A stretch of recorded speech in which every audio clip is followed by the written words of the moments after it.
Hello and welcome to Might Be Awesome. My name is Sam Basher. I'm DJ Woldridge. And today we're going to be doing a review for Once Upon a Time in Hollywood. There's an ellipses in there. Don't miss the ellipses. You got to take a break for Hollywood. Yes, we were able to go see the premiere of this movie in Hollywood last night, and that was probably the fanciest thing I've ever been to. What about you? Yeah, same. Yeah. We were on top of the Roosevelt Hotel. It was amazing. I went and bought a fancier shirt for it. Did you? I did, actually. Did? Yeah, there I you did. go. Target, thank you so much. You really came through. But yes, we were able to go to the top of the Roosevelt Hotel. Then they kind of snuck us into the premiere. It was very cool. I just wanted to say that because I wanted to say a thank you to Sony because that was quite a treat. But yes, let's go ahead and hop into our spoiler-free review of this film. This is, of course, directed and written by Quentin Tarantino and stars Leo DiCaprio, Brad Pitt, Margot Robbie, Al Pacino, Timothy Olyphant, Luke Perry, Dakota Fanning, and basically everybody else, anyone you've wanted to be in a Tarantino movie that hasn't yet. It's probably in this film. There's a lot of people. In your quickie synopsis, Quentin Tarantino's ninth feature film is a story that takes place in Los Angeles in 1969 at the height of hippie Hollywood. The two lead characters are Rick Dalton, Leo DiCaprio, former star of a Western TV series, and his longtime stunt double, Cliff Booth, Brad Pitt. Both are struggling to make it in a Hollywood they don't recognize anymore, but Rick has a very famous next-door neighbor, Sharon Tate. Now, this movie's hitting theaters on July 26, 2019. That is this Friday. It did premiere at Cannes, and I believe it was at South by Southwest. Probably. No. It's probably been. It's done its rounds at a lot of festivals. So there are reviews out there right now. As of right now on Rotten Tomatoes, it isn't a certified fresh rating, but it's been sitting at 93% for quite a while, with a critical consensus reading, thrillingly unrestrained yet solidly crafted, Once Upon a Time in Hollywood tempers Tarantino's provocative impulses with the clarity of a mature filmmaker's vision. Very well written. It is well written. I don't know if there's some provocative things in there. We'll get into no it. Spoilers. No spoilers. There's some provocative things in there. It earns its R rating. Yeah, it does. Yeah. Oh, I know what you're saying. Yeah. Okay, 100%. Yeah. But yes, let's go ahead and hop into it. So we give a Rotten Tomatoes score. That's the synopsis. We were treated to a very nice night last night, but that being said, some of you get on, I don't know, in a weird tract thinking that changes the way that we critically look at these movies, and it doesn't. We have our honest opinions for you. And starting it off, DJ, how'd you feel going into this movie, about the film, and how'd you feel walking out? I was excited. I've liked every Tarantino movie, so I knew I was excited for this one. I only checked out the first trailer, and then I pressed pause, and I didn't watch any others because, like, with all the big MCU movies or superhero movies or any of that stuff, we have to do our breakdowns and our deep dives and our da-da-da-da-da. This is a movie that I just get to go and enjoy. And so I did. I was not disappointed. I live for these movies. I live for movies like this, movies that are more focused on their characters. And it is very much, Tarantino's talked about before, about hangout movies. He's used Rio Bravo as a classic example, which is an amazing Western, by the way, if you ever want to go check that out. Where it's basically you're with a bunch of characters as they hang out and do stuff, and it's less focused on the plot. That is 100% what this movie is. It's basically Rick Dalton, Cliff Booth, Leo DiCaprio, and Brad Pitt, and their lives in Hollywood, and every once in a while we check in on Sharon Tate. And then that all wraps up and we move on. But it's mostly their journey and an opportunity for Tarantino to spend time in 69 Hollywood and execute his encyclopedic knowledge of film and TV and music history. It is quite impressive. One of my big positives for this film is the level of detail that it went into recreating 1969 Los Angeles, because as you know, we were both children during that time. Yeah, exactly. I'm 88 years old. It was impressive what they were able to pull off. Physically, the way that you get shots where people are driving over the freeway and you're able to see a landscape of Los Angeles. As far as I know, that looks, some things weren't there that look like they were built recently. I don't know how else to say, but also you'd hear ads that are playing on the radios or on the TV in the background, or older TV shows that I'm not familiar with, but they seem like they were very big at the time. And all of that was unbelievably impressive. For me, I saw 2 trailers going into this, mainly because the second one played before a lot of films I would go see. So it's like, what are you supposed to do? Cover your eyes. I tried and just scream, so I can't. They say hum and plug your ears. No, screaming's way more effective. That way everyone leaves you, too. Exactly. It's a big distraction. That way no one else gets spoiled. So going into this film, I was excited, but at the same time, it's like, I always have just a slight hesitation going into Tarantino films, which I think is unwarranted because I always end up enjoying them. So I don't know why I go and being like, maybe this is the time. You know, everyone has their runs, and occasionally you get a stinker with some directors, but thus far that has not been the case for the Tarantino films I have seen. I've not seen all of them, but all of them that I've seen I've ended up enjoying. So this film is one of those. It was, I will say, based on the second trailer and the kind of visuals of certain people you see during this time period and the way this film was discussed in pre-production, had my expectations I had them in a different route. The way you put it, and I think Quentin Tarantino said it the same way, it's a hangout movie between these two fictional characters that are just making their way through Hollywood with kind of like bumping into famous characters and other pop culture icons.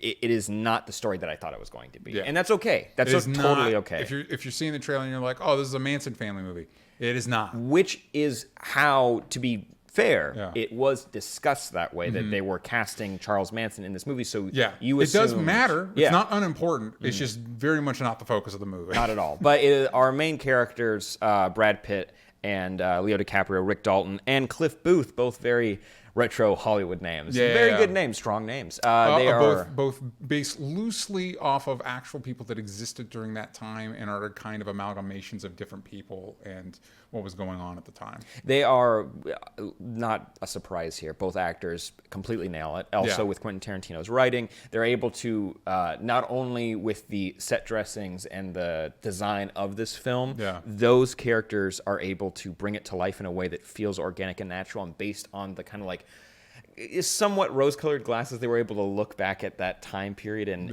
appreciate it. You're able to still see that with these characters, but at the same time, it does feel like a world. It feels like these characters are not in the best of sorts throughout this movie. It gets better at times. At times. And they're not the best guys. They're kind of jerks. It's one of the it's very much in the Tarantino mold of where you take people that are, I'm going to say jerks as opposed to cursing, but you pit them against people that are significantly worse. And so it's like, well, I got to root for these people because comparatively, it's Charles Manson. Exactly, it's Charles Manson, and I'm gonna not root for Charles Manson. And as we get to experience their careers, it's cool the way that they're able to navigate the history of Hollywood at the same time, because Rick Dalton, prior to where we're seeing him in this film, had his own cowboy TV show in the 50s. Bounty Law. And you get to see clips of it and interviews from it. It's delightful. Also, my grandpa and my dad constantly watched Gunsmoke. Yep. And so you get, it's not Gunsmoke, but it's like, it's not Gunsmoke. It's based, I think it was a show called Wanted, Dead or Alive, but it's also like same thing. Have Gun Will Travel, Wagon Train, all that stuff.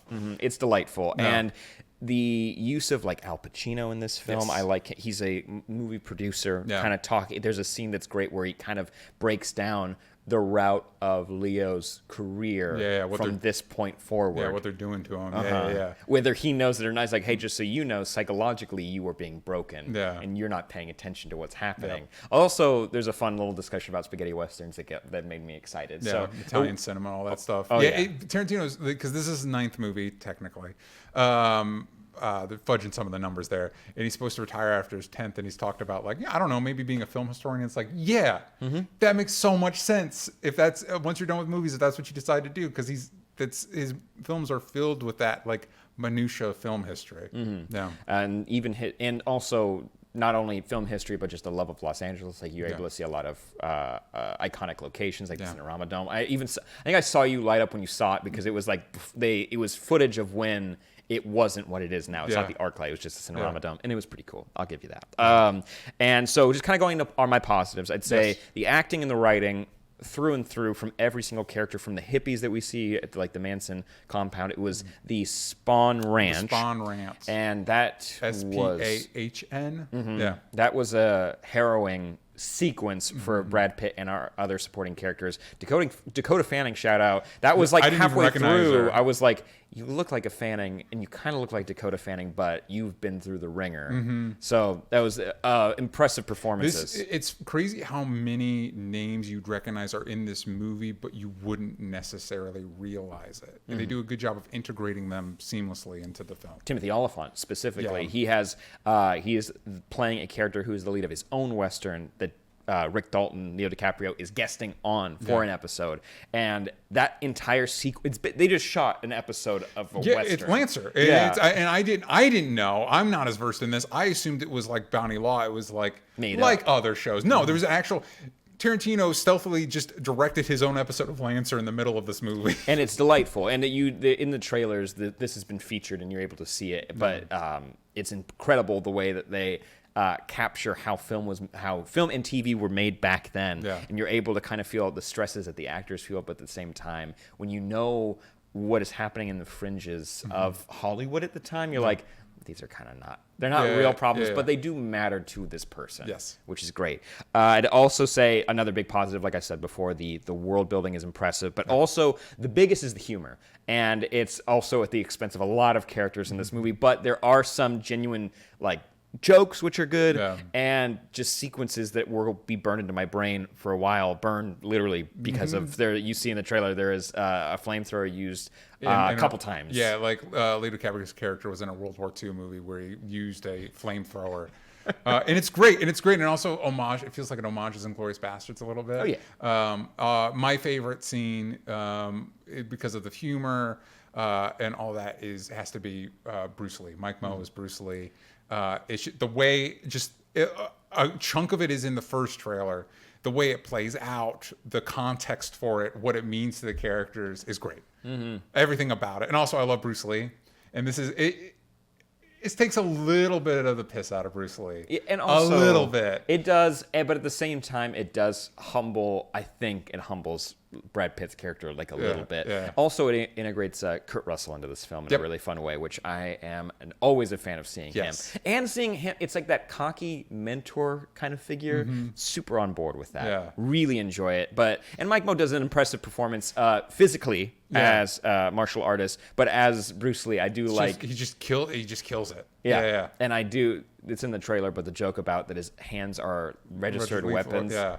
It's amazing. Yeah. It's such a, and also I feel like everyone's heard that before. Also, I think that's been like labeled to Jackie Chan too. Yeah. And you're like, I mean, it's the whole setup for the title of Lethal Weapon. There you go. His hands are registered lethal weapons. Really? Yeah. Oh, there you go. Mel Gibson's character. Oh, that is so. I was thinking about that today. That is ridiculous. Yeah. Anyways, that's so stupid. It is. That's so stupid. Yeah. Anyways, it does poke fun at that, and Mike Moe does give a really good performance, and so does Margot Robbie. I do want to say that her as Sharon Tate, she's got a very touching sequence in the middle of this movie, and knowing her history with the Manson family and what happened to her and how this film navigates that, I'd say it kind of leads into a negative I have of that entire sequence.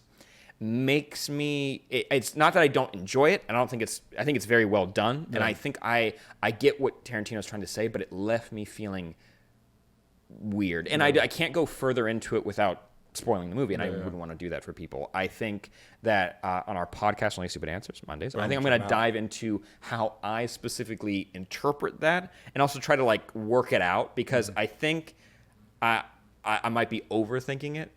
I'm getting a little into it. But I think my one other negative is that based on trailers and the use of showing, we see an actor who is playing Charlie Manson, I had an assumption that he would be playing somewhat of a bigger role in this film, and that just isn't the case, because we are mainly focusing on Cliff and Rick as friends and hanging out, and like we mentioned before, this is a hangout movie, and it's not necessarily a narratively driven film. There is a narrative, but it is not the same as like with Django. There's a very clear direction our characters are going. There are detours and there are twists and turns, but we do know by the end of it this is what our character wants. And that's not quite the same. It's not exactly the same. And that doesn't mean it's a bad thing. I just had different expectations. This is more like Inglourious Bastards, where it kind of like it meanders a little bit, and especially if you're talking about the way it was advertised. Like, I remember I went in Inglourious Bastards thinking it was like a Dirty Dozen, like